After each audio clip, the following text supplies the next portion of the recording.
नमस्कार साथियों, मैं डॉक्टर अमित रंजन एक बार फिर से आप सबका अपना यूट्यूब चैनल बीपीएससी जोन पर स्वागत करता हूं। आज हम लोग जिस विषय पर चर्चा करने वाले हैं वह है चंद्रधर शर्मा गुलेरी कृत कहानी उसने कहा था। ये बिहार बोर्ड की जो हिंदी है 12th क्लास के दिगंत भाग 2 जो पुस्तक है उसका चैप्टर 2 है। तो हम लोग उसी दृष्टिकोण से इस पर चर्चा करेंगे, यानी ये 12वीं क्लास बिहार बोर्ड के हिंदी के बच्चों के लिए बनाई गई वीडियो है। इसमें मैं 10 वीडियो के आसपास बनाऊंगा, 10 टॉपिक इस इम्पॉर्टेंट, उसके बाद छोटे छोटे टॉपिक भी बिहार बोर्ड का जो है दिगंत भाग 2 पर बनाऊंगा। इसके पीछे उद्देश्य यह है कि मैंने देखा कि बिहार बोर्ड में जो है अन्य सामग्रियां तो उसमें उपलब्ध है अन्य विषयों की, लेकिन हिंदी में उस तरह से जो सामग्री उपलब्ध नहीं है। अधिकांश में क्या था, मैंने देखा कि उसमें या तो वो कहानी का पाठ करते थे, लेकिन इस तरह से एनालिसिस या जिस तरह से बिहार बोर्ड में सवाल पूछा जाता है तो वैसे वीडियो का अभाव था। इसलिए मैंने सोचा कि 10 वीडियो की एक श्रृंखला में चलाऊं। तो आइए शुरू करते हैं। उसने कहा था, चंद्रधर शर्मा गुलेरी कृत। इसको हम लोग 4 भाग में देखेंगे। पहले तो चंद्रधर शर्मा गुलेरी जी का जीवन परिचय, उसके बाद इस कहानी के प्रमुख पात्रों को हम लोग देखेंगे। तदुपरांत हम लोग इसमें जो है कहानी का सारांश देखेंगे, कहानी का सारांश, जिससे कि कहानी पूरे हमारे मन में बैठ जाए। और सबसे अंतिम में हम लोग, और सबसे महत्वपूर्ण, इसका क्या है, प्रश्न उत्तर को देखेंगे। इसमें जो प्रश्न उत्तर हैं इस चैप्टर में उसको देखेंगे। तो आइए शुरू करते हैं। सबसे पहले चंद्रधर शर्मा गुलेरी जी का जीवन परिचय। और यह जानना इसलिए भी ज़रूरी है क्योंकि आजकल आप देख रहे हैं कि बिहार बोर्ड में 50 नंबर का ऑब्जेक्टिव होता है, तो इसलिए यह जानना आपको ज़रूरी है, जिसमें कि लेखक जो है उससे जुड़े हुए सवाल आपसे पूछे जाते हैं। तो चंद्रधर शर्मा गुलेरी जी जो हैं वो द्विवेदी युगीन रचनाकार हैं। द्विवेदी युगीन रचनाकार हैं। इनका जन्म जो हुआ था वह 7 जुलाई 1883 ईस्वी को इनका जन्म हुआ था। जयपुर में पुरानी बस्ती, राजस्थान के जयपुर में पुरानी बस्ती नामक स्थान में इनका जन्म हुआ था। वैसे यह मूलतः रहने वाले थे, और मैं इस पर लिखूंगा नहीं क्योंकि लिखने पर यह पूरा वीडियो 2 घंटे का होगा, इसलिए मैं केवल बोलता ही जाऊंगा। इनका जन्म हुआ था राजस्थान जयपुर में पुरानी बस्ती में, लेकिन यह मूलतः हिमाचल प्रदेश के कांगड़ा जिले के रहने वाले थे, गुलेर नामक गांव के रहने वाले थे। इसीलिए इनका जो आप देखेंगे गुलेरी टाइटल पीछे अपना लगाते थे। कई लोग लगाते हैं, दक्षिण भारत के लोग जो है आपने देखा होगा कि वो लगाते हैं अपने माता पिता का नाम, गाँव का नाम तक सभी जोड़ कर रखते हैं। तो उसी तरह से ये गुलेर नामक गाँव के इनके दादा परदादा ओरिजिनली थे हिमाचल प्रदेश कांगड़ा के, इसलिए गुलेरी नाम से ये जाने गए। जन्म 1883 7 जुलाई को इनका हुआ था। इनका नाम मैंने बता दिया। अब हम लोग सीधे आते हैं इनकी रचनाओं पर, इनकी साहित्यिक अवदान, साहित्यिक कृतियों पर, इनकी साहित्यिक उपलब्धियों पर। तो गुलेरी जी जो थे वो बहुभाषाविद थे और बहुत सारी भाषाओं के जानकार थे। वो संस्कृत के साथ ही साथ पाली, प्राकृत, अपभ्रंश पर भी उतनी ही पकड़ रखते थे। इसके अलावा अंग्रेजी और फ्रेंच की भी इन्हें थोड़ी बहुत जानकारी थी, अंग्रेजी की इन्हें जानकारी थी। इन्होंने कुल 4 पत्रिकाओं का संपादन किया, 4 पत्रिकाओं का संपादन किया, जिसमें नागरी प्रचारणी पत्रिका है, समालोचक, नागरी प्रचारणी पत्रिका, प्रतिभा, और एक मैं भूल रहा हूं। तो इसको याद करने का तरीका यह है, आप इस तरह से एक वाक्य बना सकते हैं। इन्होंने 4 पत्रिकाओं का संपादन किया, इस तरह से वाक्य बना सकते हैं कि नागरी प्रचारणी पत्रिका के जो समालोचक थे उन्होंने अपनी प्रतिभा का अच्छा उपयोग किया। यह एक वाक्य बना लेंगे तो इस तरह से याद हो जाएगा। चौथा मुझे अभी ध्यान में नहीं आ रहा है। तो इन्होंने कुल मिलाकर 4 पत्रिकाओं का संपादन किया, समालोचक, प्रतिभा, नागरी प्रचारणी पत्रिका, ठीक है। इसके अलावा जो है इन्होंने कुल मिलाकर 3 कहानियाँ लिखी, सिर्फ 3 ही कहानियाँ लिखी। और उसी में ये, जैसे कि सैमुअल टेलर कॉलरिज इंग्लिश में है, उसने भी शायद 3 ही कविताएं या कुछ लिखी थी, जिसमें एक अधूरी ही रह गई थी, ठीक है। उसी का शायद फेमस एक डायलॉग है, water water everywhere but no water to drink. उसी तरह से ये हिंदी में है, इन्होंने सिर्फ 3 ही कहानियाँ लिखी और उसी में अमर हो गए। उसी में एक कहानी है उसने कहा था, जो 1915 ईस्वी में प्रकाशित हुई थी। इसके अतिरिक्त उन्होंने सुखमय जीवन और बुद्धू का कांटा लिखा था। निबंध, ये प्रमुख रूप से निबंधकार थे द्विवेदी युग के, और इन्होंने कई सारे निबंध लिखे। निबंध में इनका जो प्रसिद्ध निबंध, कई सारे निबंध लिखे जिसमें मारसी मोहि कुठाव है, कछुआ धर्म है, कुछ प्रसिद्ध निबंध है। जब हम इनके निबंधों का एनालिसिस करते हैं तो पाते हैं कि इनकी निबंधों की जो भाषा है क्या है, हास्य व्यंग से भरपूर है। आप उसको पढ़ेंगे तो पाएंगे कि उसमें हास्य व्यंग का भरपूर प्रयोग किया गया है। तो 3 कहानियाँ, कई सारे निबंध जिसमें कुछ प्रसिद्ध निबंधों की मैंने चर्चा की। तो ये चंद्रधर शर्मा गुलेरी जी का संक्षिप्त जीवन परिचय हुआ। इसके अलावा जो है इनकी जो मृत्यु हुई वह सितंबर 1922 ईस्वी में इनकी मृत्यु हो गई। तो यह इनका गुलेरी जी का संक्षिप्त जीवन परिचय हुआ। इनको इतिहास दिवाकर की भी संज्ञा दी जाती है। इतिहास दिवाकर, सवाल पूछा जा सकता है कि इतिहास दिवाकर की संज्ञा किसे दी गई है, तो आप बोलेंगे चंद्रधर शर्मा गुलेरी। सवाल मल्टीपल चॉइस में मैं देख रहा था, प्रीवियस ईयर क्वेश्चन इस तरह से पूछा जाएगा, 4 कहानियों को दे दिया जाएगा, उसमें कहा जाएगा इनमें से कौन सी कहानी चंद्रधर शर्मा गुलेरी की नहीं है। तो 3 कहानी जैसे मैंने बताया वो हो गया, चौथी कहानी आपको निकालना होगा। या उसने कहा था का प्रकाशन कब हुआ, 1915 ईस्वी में। उसने कहा था मील का पत्थर हिंदी कहानी के विकास में माना गया है। आचार्य रामचंद्र शुक्ल जो हैं इसकी बहुत ही उच्च शब्दों में प्रशंसा करते हैं। आचार्य रामचंद्र शुक्ल ने का जो इसी में प्रसिद्ध कोटेशन है, कोटेशन एग्जैक्टली नहीं बोल रहा हूँ मैं, उसका भाव है कि इसमें जो है प्रेम जो है केवल झांक रहा है, ठीक है, निर्लजता की भांति पुकार नहीं रहा है, प्रेम का मंदमती स्वरूप जो है झांक रहा है। इस तरह का उनका कोटेशन है। ये कोटेशन भी देकर पूछा जा सकता है कि यह किसका है, लेकिन ये 12th क्लास की दृष्टि से थोड़ा सा संभव है हाई हो जाए। अब हम लोग आते हैं सीधे उसने कहा था कहानी पर। तो हम लोग देखते हैं इसके पात्रों के विषय में। तो जैसे कोई फिल्म होती है, उसने कहा था पर फिल्म भी बनी है, बिमल रॉय ने संभवतः इस पर, बिमल रॉय ने ही इस पर फिल्म बनाई है। इसके अलावा जो दूरदर्शन ने भी इस पर फिल्म बनाई है। तो मैंने दोनों देखा है। दूरदर्शन वाला जो फिल्म है वो ज़्यादा सही है। वो दूसरा वाला जो फिल्म है 2 घंटे कुछ मिनट का है, उसमें बहुत ज़्यादा इधर उधर का प्रसंग दे दिया गया है, डायलॉग एकदम से अलग कर दिए गए हैं, घटनाएँ अलग अलग जोड़ दी गई हैं। उसमें संजय दत्त के पिताजी ने रोल किया है, नाम सुनील दत्त ने उसमें रोल किया है। दूरदर्शन वाला जो है वो एकदम टू द पॉइंट, आपको रजा मुराद ने उसमें रोल किया है। टू द पॉइंट है जो कहानी है, कहानी के इर्द गिर्द ही वो कथानक है। तो खैर उसने कहा था, तो आप चाहें तो उसको देख सकते हैं। इससे क्या होगा कि आपके दिमाग में ये एकदम से बैठ जाएगा। इसके हम लोग प्रमुख पात्रों पर आते हैं। तो कोई भी फिल्म होती है तो उसमें क्या होता है, नायक होता है, कभी कभी 2 नायक होता है, एक नायिका होती है, खलनायक होता है, कॉमेडियन विदूषक होता है। तो वही सब इसमें भी है। आपको इसके जो प्रमुख पात्र हैं और गौण पात्र हैं, तो हम लोग यहाँ पर सिर्फ प्रमुख पात्रों की ही चर्चा करेंगे। एक एक करके हम लोग इसको देख लेते हैं। इसीलिए मैं पहले लिख लेता हूँ, क्योंकि अगर मैं लिखता जाऊँ तो 1 घंटा जो वीडियो है बहुत लंबा हो जाएगा। इससे अच्छा कि पहले लिखा रहता था, उसको मैं सिर्फ पढ़ देता हूँ। तो प्रमुख पात्र हैं इसके, लहना सिंह जो है इसका प्रमुख पात्र है। हीरो अगर इस फिल्म का अगर कहा जाए तो कौन है, इस कहानी का हीरो है ये लहना सिंह ही है। ठीक है, लहना सिंह यही है जो कि 12 वर्ष की अवस्था में किससे मिलता है, एक बच्ची से मिलता है, जिसका कि आगे चल के हम लोग देखते हैं कि वो सूबेदारनी बन जाती है, यानी सूबेदार की पत्नी। लहना सिंह इस फिल्म का या इस कहानी का नायक है।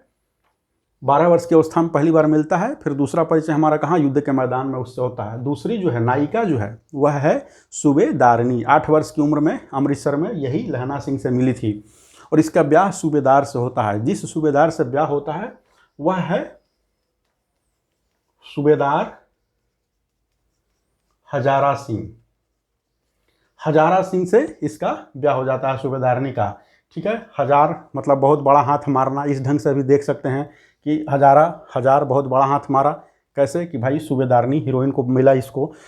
अगर एक फिल्म में 2 गो हीरो है, एक हीरो को अगर हीरोइन मिल जाती है तो उसकी जीत मानी जाएगी। दूसरे को नहीं मिली तो लहना को नहीं मिली, हजारा को मिल गई, हजार बड़ा हाथ मारा। ठीक है, इस तरह से इसको बैठा सकते हैं। वजीरा सिंह है इसमें, जो कि कॉमेडियन, जैसे कि आप फिल्म में देखते हैं जॉनी लीवर, एक तरह से कह सकते हैं इस कहानी का। वजीरा सिंह क्या है, जॉनी लीवर है या फिर राजपाल यादव है, जो कि सैनिक है लेकिन वो विदूषक, काफ़ी हंसी मजाक करता है। सूबेदार हजारा सिंह और सूबेदारनी का एक पुत्र भी है जो कि बोधा सिंह है। बोधा सिंह सूबेदार हजारा सिंह और सूबेदारनी का पुत्र है। यह भी सेना में है और अपने पिता के साथ ही जो है वहाँ युद्ध के मैदान में है। आगे इसके बारे में हम लोग डिटेल से देखेंगे। एक है लप्टन साहब, पलटन नहीं, लप्टन साहब हैं, शायद लेफ्टिनेंट होगा लेकिन उसमें लप्टन साहब कहा गया है, लेफ्टन साहब हैं। तो ये प्रमुख पात्र हैं। और भी कई गौण पात्र हैं, कीरत सिंह है, और भी एक दो इसमें गौण पात्र हैं, लेकिन प्रमुख पात्र आपको यही है, लहना सिंह, सूबेदारनी, सूबेदार हजारा सिंह, लहना सिंह नायक, सूबेदारनी नायिका, सूबेदार हजारा सिंह, जिससे सूबेदारनी का विवाह होता है। बोधा सिंह, इन दोनों का पुत्र। लपटन साहब हैं, लेफ्टिनेंट साहब, वो जो खंदक में जो कई सारे सैनिक पड़े होते हैं उसके हेड लपटन साहब। वजीरा सिंह विदूषक, जो कि सैनिक ही था। अब हम लोग आते हैं कथा सार पर कि इसकी कहानी जो है, इसका कथा सार क्या है। तो सबसे पहले जब हम लोग देखते हैं, उसने कहा था कहानी को, तो क्या पाते हैं कि ये पांच भागों में बटी हुई है, 5 दृश्यों में बटी हुई है। ठीक है, यह सवाल भी पूछा जा सकता है कि उसने कहा था कहानी कितने भागों में बटी हुई है। तो 5 भाग, सुविधा के लिए हम लोग उसको दृश्य कह सकते हैं, 5 भाग कह सकते हैं। 5 भागों में बटी हुई है, तो एक एक करके हम लोग हर दृश्य की क्या कहानी है, प्रमुख घटनाक्रम क्या है, इस पर हम लोग चर्चा कर लेंगे। पहले में जो है, पहले दृश्य में, इसमें जो है प्रमुख रूप से 2 घटनाओं का जिक्र है। पहला जो है अमृतसर, दूसरा लहना और सूबेदारनी। पहले दृश्य में 2 प्रमुख घटनाएं हैं। पहला है, उसमें क्या है कि अमृतसर के तांगे वालों का जिक्र किया गया है और बहुत विस्तार से किया गया है। लेखक कहता है कि अन्य बड़े बड़े शहरों में जो हैं, जब तांगे वाले क्या हैं कि उनकी जो जबान है जब कोड़े सी चलती है, उनकी जबान से जब आपकी पीठ छिल जाएगी, तो आपको अमृतसर के तांगे वालों से मिलना चाहिए। यानी कि बड़े बड़े शहरों के जो लोग हैं, तांगे वाले हैं, वो तमाम तरह की गालियाँ देते हैं तांगा चलाते वक्त, हटने के लिए अभद्र भाषा का प्रयोग करते हैं। उसके ठीक विपरीत जो है क्या है, अमृतसर के जो तांगे वाले हैं वो बहुत ही प्यार से, बहुत सम्मान से राह चलते हुए राहगीरों को हटाने, चेतावनी देते हैं कि भाई हट जाओ, ठीक है, मेरे रास्ते से हट जाओ। और उसी में यह कहा गया है कि जब बार बार चेतावनी देने पर भी, चेतावनी कह के उसमें कि बार बार चेतावनी देने पर भी जब कोई बुढ़िया इत्यादि नहीं हटती है, तो क्या करते हैं, तब भी वो गाली का प्रयोग नहीं करते हैं, बल्कि महीन मार, मीठी मार मारते हैं। और कैसे कैसे शब्दों का प्रयोग करते हैं, पुत्ता प्यारियाँ, यानी हे बुढ़िया तुम अपने पुत्रों को प्यारी हो, लंबी वालियाँ। कुछ कुछ आपको वाक्य आपको याद रखने होंगे, ताकि उत्तर जब आप लिखें तो 1-2 वाक्यों को कोटेशन के रूप में उसमें डाल सके। लंबी वाली यानी तुम लंबी उम्र वाली हो, और इस तरह से कि क्यों मेरे तांगे के नीचे आके मरना चाहती हो। तो पहले दृश्य में अमृतसर के तांगे वालों का विशद रूप से वर्णन है। फिर दूसरा, उसी में जो दूसरा दृश्य है उसमें यही लहना सिंह और सूबेदारनी का वर्णन है। लहना सिंह तब 12 वर्ष का था और सूबेदारनी तब 8 वर्ष की बच्ची थी। लहना सिंह जो है, ये दोनों कहाँ हैं, चौक पर गए हैं। लहना सिंह जहाँ की दही लेने के लिए गया है, अपने मामा के लिए दही, बालों के में लगाने के लिए दही लेने के लिए गया है। सूबेदारनी जो है, बच्ची जो 8 साल की उस समय थी, सूबेदारनी तो बाद में हुई, ये बच्ची, उसका नाम कहीं नहीं दिया गया है, बच्ची जो है 8 साल की, वो क्या बड़ियों को लेने गई थी। दोनों, इसका बाल और इसका सूथना को देखकर कहा गया, अनुमान लगाया है कि दोनों जो हैं सिख हैं। ठीक है, ऐसा उसमें कोटेशन है। तो यहाँ पर मिलते हैं पहली बार और बातचीत होती है कि दोनों, तुम भाई कहाँ रहते हो, कहाँ रहते हो। आप लोगों ने जो है ये कृष्ण, ये सूरदास का जब पढ़ा होगा, कृष्ण और राधा का पहला परिचय, उसी तरह का यहाँ पर आप देखिए कि बिल्कुल उसी तरह से मिलता है। कृष्ण राधा जब पहली बार मिलते हैं तो पूछते हैं ना, कृष्ण जी कहाँ रहती का की हो बेटी, देखा हूँ नहीं कब हूँ ब्रज खोरी, कहाँ रहती हो, किसकी पुत्री हो, ब्रज में की गलियों में तुमको कभी मैंने नहीं देखा। वैसा ही संवाद आपको पहले दृश्य में यहाँ पर दिखलाई देता है। ठीक है, लहना सिंह पूछता है उस बच्ची से कि कौन हो, कहाँ रहती हो, तो दोनों बताते हैं कि मैं मामा के यहाँ आई हूँ। यह लड़का भी जो है, लहना सिंह भी अपने मामा के यहाँ आया है। ठीक है, इस तरह से पहला परिचय होता है। और लहना सिंह फिर अंत में जाते हुए उससे पूछता है, तेरी कुड़माई हो गई है। कुड़माई मतलब सगाई, कि तुम्हारी सगाई हो गई है क्या। लड़की जो है धत्त कह के भाग जाती है। इसके बाद 1 महीने तक जो है वो लोग कहीं कहीं मिलते रहते हैं, अमृतसर में ही अलग अलग स्थानों पर। और अंत में हर बार यही सवाल पूछता है ये लहना सिंह बच्ची से, तेरी कुड़माई हो गई है, तेरी सगाई हो गई है। और हर बार ये धत्त कहकर भाग जाती है। लेकिन एक दिन जो है, हम लोग पहले दृश्य की चर्चा कर रहे हैं, एक दिन जब यही सवाल पूछता है तो सूबेदारनी क्या कहती है, हाँ हो गई है, देखते नहीं ये रेशम से कढ़ा हुआ मेरा सालू, यानी कि जो दुपट्टा, सालू मतलब दुपट्टा, जो दुपट्टा देख नहीं रहे उस पर रेशम कढ़ा हुआ है, तो यानी मेरी सगाई हो गई है। सुनकर पता नहीं क्यों लहना सिंह को बहुत तेज गुस्सा आता है। और जब वो वापस लौट रहा होता है तो उसके मनोभावों का बहुत ही सूक्ष्म वर्णन यहाँ पर लेखक ने किया है कि वो क्या क्या करता है। एक वैष्णवी आ रही होती है, उससे जाकर टकरा जाता है और अंधे की उपाधि पाता है। एग्जैक्टली यही वाक्य उसमें लिखा हुआ है। उसके बाद क्या है, एक कुत्ते को लात मारता है, एक बच्चे से भिड़ जाता है, एक बच्चे को क्या है मोरी में धकेल देता है, एक टपरी वाले जो सब्जी वाला या खोमचे वाला है उसमें सामान उड़ेल देता है कुछ, ठीक है। और इस प्रकार से वो घर जाता है और यहाँ पर पहला जो दृश्य है हमारा वो समाप्त हो जाता है। दूसरे दृश्य में क्या है, दूसरे दृश्य में देखिए इसका टोटल 5 दृश्य है, जिसके 3 दृश्य में युद्ध का वर्णन है। दूसरा दृश्य जो एग्जैक्टली जब क्या होता है, वहाँ पर लोग देखते हैं कि युद्ध का मैदान है, खंदक या खाई है। दूसरा दृश्य यहीं से खुलता है। दूसरे दृश्य में क्या है कि युद्ध का मैदान है, खंदक या खाई में बहुत सारे सैनिक पड़े हुए हैं। ये सैनिक कौन हैं? ये भारतीय सैनिक हैं जो कि अंग्रेज़ों की तरफ से जर्मनी के खिलाफ लड़ने के लिए गए हुए थे। और ये सैनिक कौन है? ये सैनिक वही हैं, लहना सिंह यहाँ सैनिक बन गया है, सूबेदार हैं, सूबेदार हजारा सिंह है, ठीक है, हजारा सिंह है। उसके बाद आपको बोधा सिंह, लपटन सिंह है, वजीरा सिंह है, यही सब सैनिक है यहाँ पर आपको दिखलाई देता है। दूसरे दृश्य में प्रमुख रूप से जो युद्ध भूमि है, वो जो जिस इलाके में लोग लड़ने गए थे वहाँ के ठंडे मौसम का वर्णन है। ठंडे मौसम का दूसरे दृश्य में मूल रूप से वर्णन है। उसमें बोला गया है कि यहाँ तो लुधियाना से भी 10 गुना ज़्यादा ठंड पड़ती है। फिर वो बतलाते हैं कि यह देश क्या है, यह स्वर्ग है। स्वर्ग किस मामले में? कि यहाँ पर जो है बहुत ज़्यादा फल फूल होता है। फिर फ्रांस की जो गोरी मेम है उसके विषय में यहाँ पर ये चर्चा कर रहे होते हैं। खंदक में सैनिक पड़े हुए हैं और चर्चा कर रहे हैं, वहाँ पर चर्चा कर रहे होते हैं कि वो भाई दूध फल फूल से हम लोग को नहला देती है, बोलती है कि तुम लोग राजा हो, हमारे देश के लिए लड़ने के लिए आए हो। तो वहाँ पर दूसरा देश है, ठंडक का वर्णन है उस देश का जहाँ वो लड़ने गए हैं। ठंडक की वजह से ओस वगैरह पड़ रही थी तो खंदक में पानी भर गया था और वहीं पर जो है ये वजीरा सिंह जो है पानी फेंकता है, निकाल कर बाहर फेंक रहा होता है। तो ठंडक का वर्णन और आपसी संवाद का है, वहाँ पर आपस में संवाद होता है। उसमें एक संवाद यह भी है कि 4 दिन से पड़े वो लोग खंदक में 4 दिन से पड़े हुए थे। बोलते हैं 4 दिन से पड़े जो है हड्डी अकड़ गया है, ठीक है। सैनिक का काम पड़ा रहना नहीं होता है। यह कौन बोलता है? यह आपको लहना सिंह बोलता है कि भाई हमको तो बस बोल दो, हम धावा कर दे मिलो तक। सैनिक का काम लड़ना है, हम यहाँ पढ़ने के लिए आए हैं। आप फिल्म में भी देखिएगा, केसरी फिल्म में जो है अक्षय कुमार जब फिल्म में मस्जिद बना रहा होता है तो बाकी सिख सैनिक क्या बोलते हैं कि हम यहाँ लड़ने आए हैं कि ये मस्जिद बनाने के या इस तरह से बनाने के लिए आए हैं। तो वो समझाता है कि यह भी खुदा का काम है, अक्षय कुमार। ठीक वैसे ही यहाँ पर संवाद है कि 4 दिन से पड़े हुए हम लोग खंदक में, ठीक है, तो यहाँ खंदक में पढ़ने के लिए आए हैं, हम लोग यहाँ पर लड़ने के लिए आए हैं। आप ऑर्डर दीजिए तो हम जाकर मिलों तक खरीदेर देंगे, ये लहना सिंह कह रहा होता है। उसके बाद दूसरे दृश्य में ये लोग क्या है, फिर एक गाना गाते हैं। उस गाने के विषय में कहा गया है कि कौन विश्वास करेगा कि ये जो हैं सिपाही सैनिक जो हैं ये लुच्चों के समान गाना गाएंगे। वो गाना है एक, ठीक है। और इस प्रकार से, और इसी में जो है अंतिम में बोधा सिंह की बीमारी की सूचना भर मिलती है, केवल सूचना मिलती है। आप इसको जब बहुत ही डीपली पढ़ेंगे तो आप पाएंगे कि बहुत ही मतलब कि नाटकीयता का इसमें उपयोग किया गया है, ठीक है। सूचना मिलती है बोधा सिंह की। बोधा सिंह प्रत्यक्ष रूप से नहीं आता है, बस उसकी बीमारी की सूचना मिलती है। तीसरा दृश्य जैसे ही खुलता है, तीसरा पार्ट में क्या है, जिस बोधा सिंह की बीमारी की सूचना भर मिली थी, ठीक है, वो बोधा सिंह हमारे सामने प्रत्यक्ष रूप से आता है। और उस बोधा सिंह के लिए यही लहना सिंह क्या है, पहले भी बहुत ज़्यादा त्याग कर चुका है कि उसको सूखे पर सुलाता है बोधा सिंह को, और स्वयं जो है गीले पर सोया रहता है, अपनी सिगड़ी उसको दे देता है। उसी बोधा सिंह की तबीयत अभी भी खराब है और क्या करता है, अपना गर्म वस्त्र जो है उसको दे देता है। बोधा बोलता है तुम अपना गर्म वस्त्र हमको दे दोगे तो तुम क्या पहनोगे। इसमें लहना सिंह बतलाता है कि गोरी मेम लोग जो हैं कई सारा बहुत ज़्यादा स्वेटर बुन बुन के भेजी हैं हम लोग को पहनने के लिए, तो हम एक नया खेप हमारे पास आया है।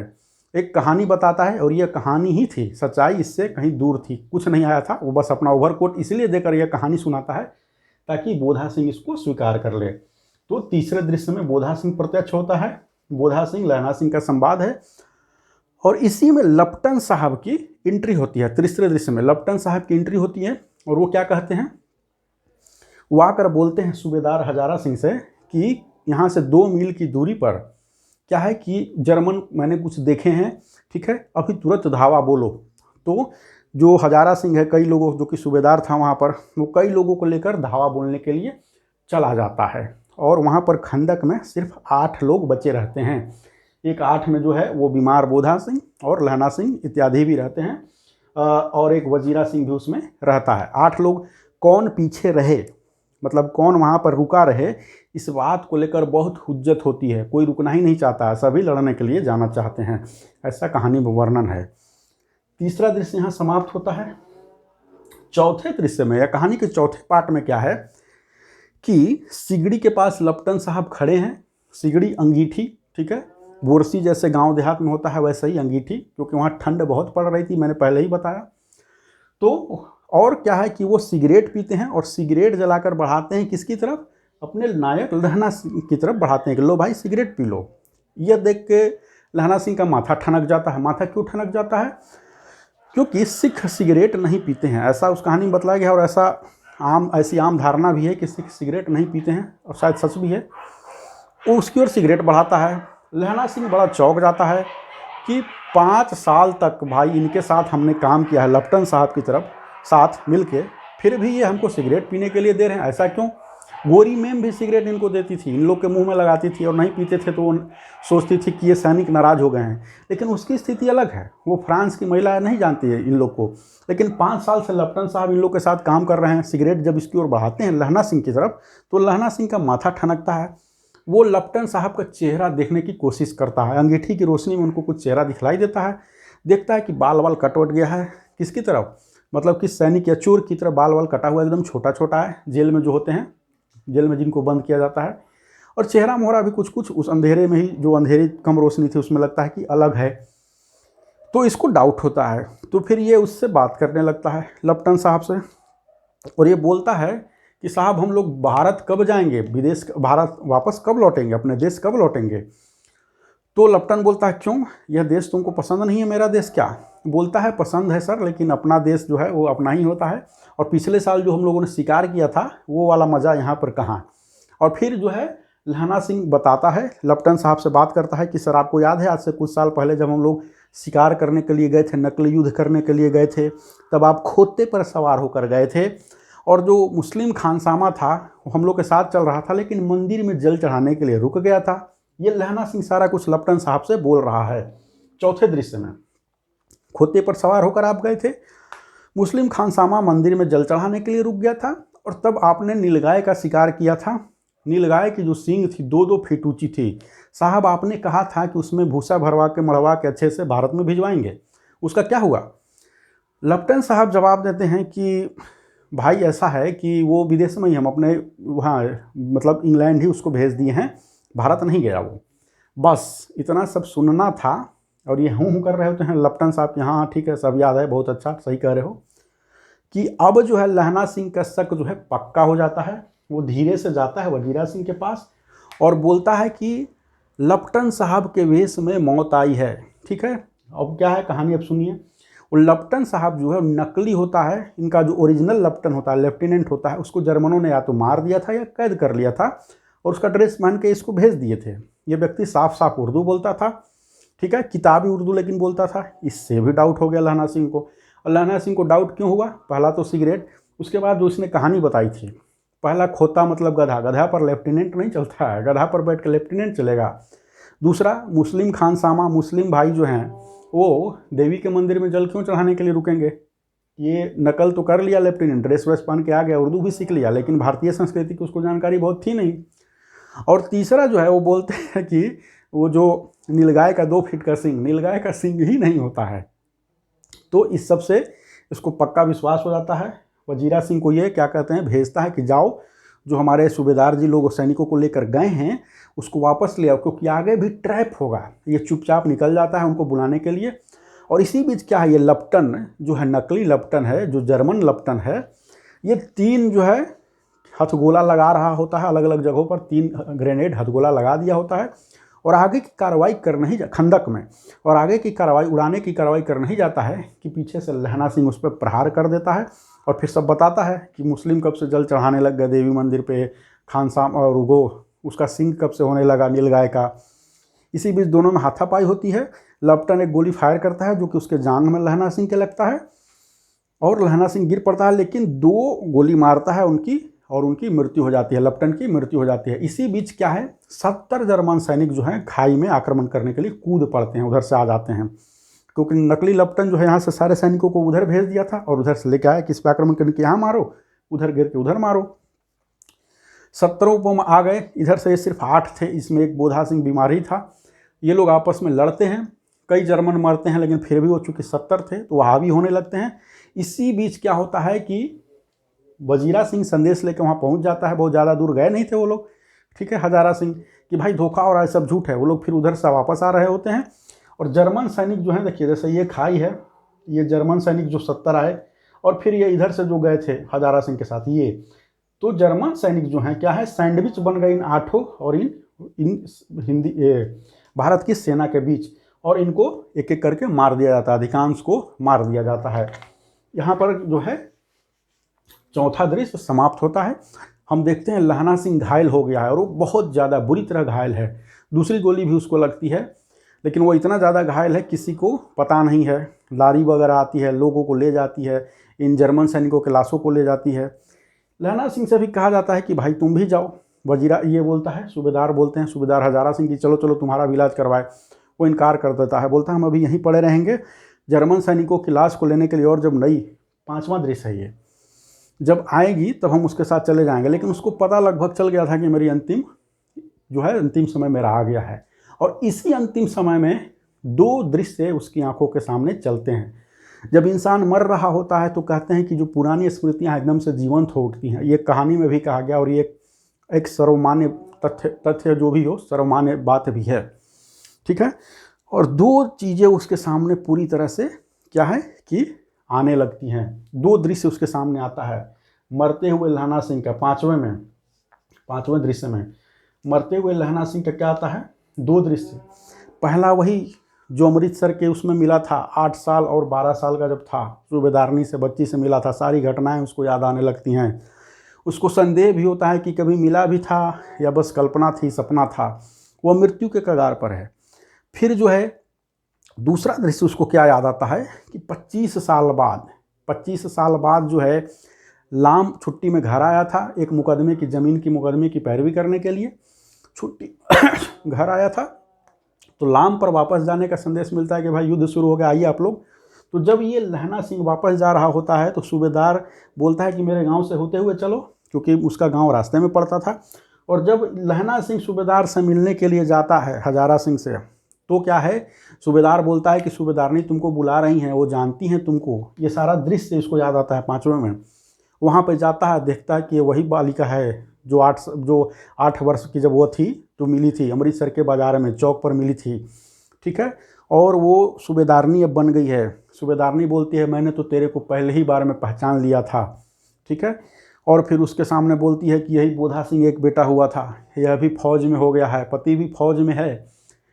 बोधा के बाद जो है 4 बेटे हुए, लेकिन कोई जीवित नहीं बचा, सब मर गए। पहले हम लोग जानते ही हैं कि जो मृत्यु दर है, शिशु मृत्यु दर, जन्म मृत्यु दर बहुत ज़्यादा हुआ करती थी। बोलती है कि सब के सब मर गए, पति तो है ही सेना में, बेटा भी जाता है। मैं तेरे सामने आंचल पसारती हूँ, मेरे बेटों की, मेरे पति की रक्षा करना, इन दोनों की रक्षा करना, ठीक है।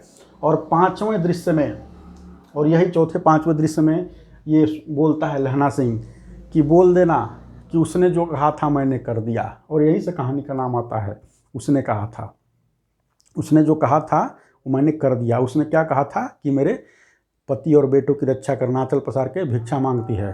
तो ये लहना सिंह जो है बोलता है कि जो वचन दिया गया था मैंने उसे पूरा कर दिया। फिर उसकी मृत्यु हो जाती है। अंतिम में एक वाक्य आता है कि 77वीं वो शायद राइफल में था, एक लाइन का न्यूज़ आता है अखबार में कि भाई एक सैनिक लहना सिंह मरा हुआ पड़ा पाया गया। इस प्रकार से ये कहानी खत्म हो जाती है। तो यह कहानी का सारांश था। कथा जो है 5 भागों में बटी हुई है और इसमें पूर्व दीप्ति फ्लैशबैक टेक्निक का यूज़ किया गया है। फ्लैशबैक जो होता है ना, जो हम लोग पीछे का याद करते हैं, चीज़ों को, पीछे घटनाओं को याद करते हैं, तो फ्लैशबैक टेक्निक का यूज़ किया गया है। शेखर एक जीवनी बहुत प्रसिद्ध उपन्यास है हिंदी का, अज्ञे द्वारा विरचित है, उसमें भी यही फ्लैशबैक टेक्निक का यूज़ किया गया है। इस कहानी में भी उसका बहुत सुंदर उपयोग किया गया है। तो हमने उसने कहा था हमें देख लिया, कथा का सार देख लिया, और अब हम लोग वीडियो के दूसरे भाग में इसके प्रश्नोत्तर पर डिटेल में चर्चा करेंगे। जो जो सवाल हैं उस पर हम लोग चर्चा करेंगे। तो ये चंद्रधर शर्मा गुलेरी दिगंत भाग 2 जो है उसने कहा था कहानी। बस इतना ही। मुझे उम्मीद है इस वीडियो से आपको निश्चित रूप से बहुत फ़ायदा हुआ होगा। ऑब्जेक्टिव भी इससे बहुत सारे जो आपको हैं आगे मिलेंगे, जो परीक्षा में आने के लायक हैं, आप उसको प्रैक्टिस कीजिए। मैं ऑब्जेक्टिव भी डिस्क्रिप्शन में कई सारा धीरे धीरे देता जाऊँगा। बस इतना ही, धन्यवाद।